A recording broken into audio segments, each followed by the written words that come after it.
రవీంద్రనాథ్ యొక్క దీక్షకు మద్దతిస్తూ ఇక్కడ దీక్షలో కూర్చోవడం జరుగుతుంది. అంతేకాకుండా ఇదే ఖమ్మం ప్రాంతంలో మొదలైనటువంటి 69 ఉద్యమము ఈ రోజున నెమ్మదిగా అన్ని ప్రాంతాలకు పాకుతుంది అనేదానికి ఒక గొప్ప ఉదాహరణ ఏంటంటే నిజామాబాద్లో విద్యార్థి ఫెడరేషన్ నాయకుడైనటువంటి పోషెట్టి ఈ రోజున ఏమంటాడంటే, ప్రభుత్వం తెలంగాణ ప్రాంతం మీద సవతి తల్లి ప్రేమను చూపించడం మానుకోవాలి, ప్రభుత్వం తెలంగాణ ప్రాంతం మీద సవతి తల్లి ప్రేమను చూపించడం మానుకొని తెలంగాణ ప్రాంతానికి న్యాయం చేయడానికి ప్రయత్నించాలి అని ఈ రోజున పోషెట్టి విద్యార్థి ఫెడరేషన్ నాయకుడైనటువంటి పోషెట్టి అనడం జరిగింది. సో 1969 జనవరి 8న ఖమ్మం ప్రాంతంలో మొదలైనటువంటి ఉద్యమము జనవరి 10న పాల్వంచ్ అనే ప్రాంతానికి పాకింది అంటున్నాం. ఇదే జనవరి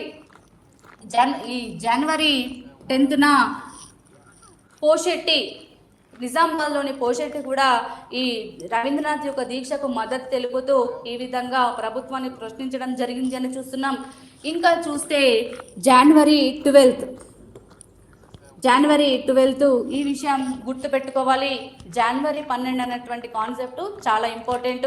ఎందుకంటే ఇప్పటి వరకు విద్యార్థులందరూ ఒకటే, ఇప్పటివరకు ఉస్మానియా యూనివర్సిటీలో విద్యార్థులందరూ ఒకటే, కానీ జనవరి 12 అన్నటువంటి తేదీ విద్యార్థులని 2 గ్రూపులుగా విడగొడుతుంది. ఈ జనవరి 12 అనేటువంటి తేదీ విద్యార్థులని 2 గ్రూపులుగా విడగొడుతుంది. ఓకే, సో అసలు జనవరి 12న ఏం జరుగుతుందంటే ఉస్మానియా యూనివర్సిటీలో విద్యార్థి సంఘం అధ్యక్షుడైనటువంటి వ్యక్తి వెంకట్రామిరెడ్డి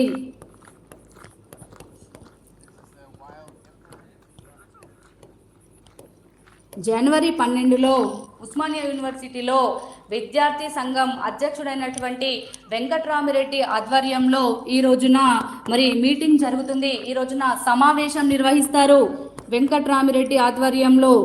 చాలా ఇంపార్టెంట్.